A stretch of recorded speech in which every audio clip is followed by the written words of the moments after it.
mendalam. Filosofi kurikulum merdeka didasarkan pada 3 pilar utama. Yang pertama, fokus pada materi esensial. Yang kedua, penguatan karakter profil pelajar Pancasila, yakni P5. Dan yang ketiga, pembelajaran berdiferensiasi. Laporan ini kami sajikan yakni hasil observasi dan refleksi mendalam kami di SD Negeri 66 Sibunuang, khususnya pada implementasi kurikulum merdeka di kelas 5. Tujuan utama kami adalah mengidentifikasi kesenjangan antara teori kurikulum ideal dengan praktik nyata di lapangan. Mari kita simak temuan-temuan kuncinya yang akan disampaikan oleh rekan-rekan saya. Dengan ini saya persilakan kepada saudara Dimas untuk mempresentasikan. Baik, selanjutnya yaitu tema pertama, pemahaman konseptual guru.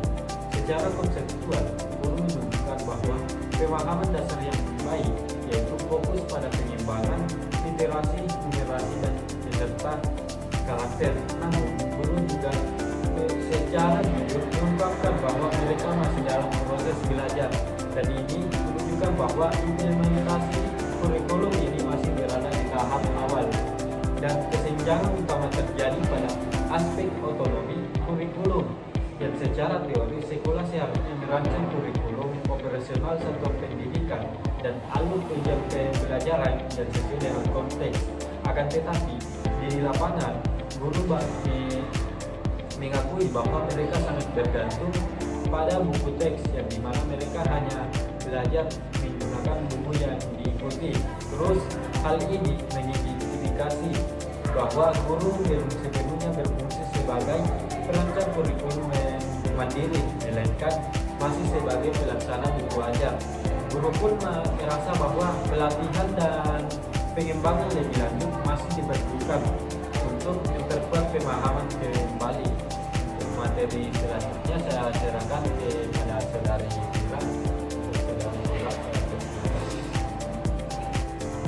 Selanjutnya yaitu temuan 2, yaitu kesenjangan inti. Temuan ini merupakan aspek paling krusial, pilar utama kurikulum merdeka, yaitu pembelajaran berdiferensiasi berdasarkan prinsip individualitas. Belum diimplementasikan, guru secara terus terang mengakui belum mengerti konsep tersebut. Dan ini menjadi sebuah ironi. Guru menyebut tantangan terbesar adalah beragam karakter siswa dan kesulitan dalam menghadapinya. Padahal keragaman ini justru menjadi dasar logis untuk menerapkan diferensiasi. Apalagi dengan jumlah siswa kelas 5 yang hanya beranggotakan 4 orang. Kondisi ini seharusnya sangat ideal untuk melakukan diferensiasi produk, konten, dan proses. Terkait asesmen, guru masih fokus pada penilaian di akhir bab, penilaian di tengah semester, dan juga di akhir semester. Ini adalah praktik penilaian sumatif.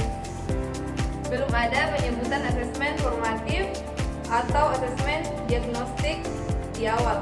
Padahal kurikulum merdeka dan proses refleksi memerlukan penilaian berkelanjutan untuk merancang langkah perbaikan. Selanjutnya saya persilahkan kepada rekan saya yaitu saudari Munawar.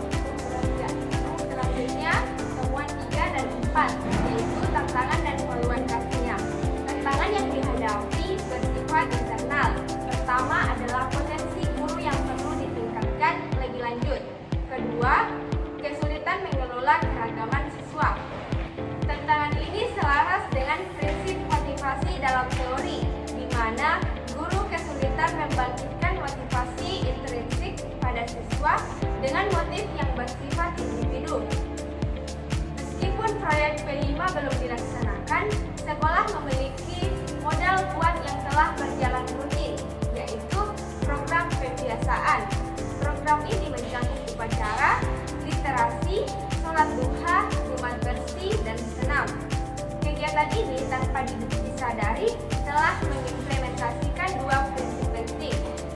Program pembiasaan adalah manifestasi nyata dari prinsip aktivitas, di mana siswa terlibat dalam kegiatan mental, motorik, dan emosional, seperti sholat duha dan Jumat bersih.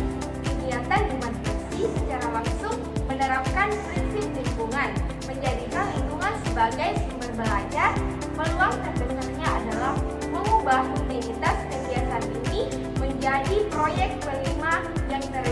dan bermakna.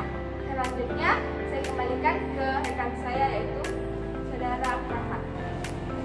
Sebagai kesimpulan, implementasi kurikulum Merdeka di kelas 5 SDN 66 Sibunuan masih bersifat parsial. Guru memahami tujuan kurikulum Merdeka, namun bila pembelajaran berdiferensiasi secara menyeluruh belum diterapkan. Tantangan utama adalah kapasitas guru, namun sekolah memiliki beban besar melalui kondisi kelas yang ideal. Seperti di kelas 5 ada 4 siswa dan modal program pembiasaan. Kami merumuskan 3 rekomendasi utama untuk peningkatan kualitas bagi pihak sekolah. Kami menyarankan untuk mengutamakan workshop atau pelatihan internal yang aplikatif tentang pembelajaran berdiferensiasi. Selanjutnya, melaksanakan penataan ulang program pembiasaan menjadi proyek penguatan profil pelajar Pancasila yang dilengkapi dengan modul dan penilaian yang jelas. Bagi guru, kami berharap dapat proaktif mengembangkan potensi diri, termasuk memanfaatkan platform Merdeka Mengajar, dan yang terpenting mulailah melihat keragaman karakter siswa bukan sebagai masalah, melainkan sebagai informasi awal untuk menerapkan prinsip individualitas dalam belajar. Dengan refleksi ini, kami berharap dapat memberikan kontribusi signifikan bagi SDN 66 Sibunuan dalam meningkatkan kualitas kurikulum Merdeka. Terima kasih atas perhatiannya. Jika ada salah kata, kami mohon maaf.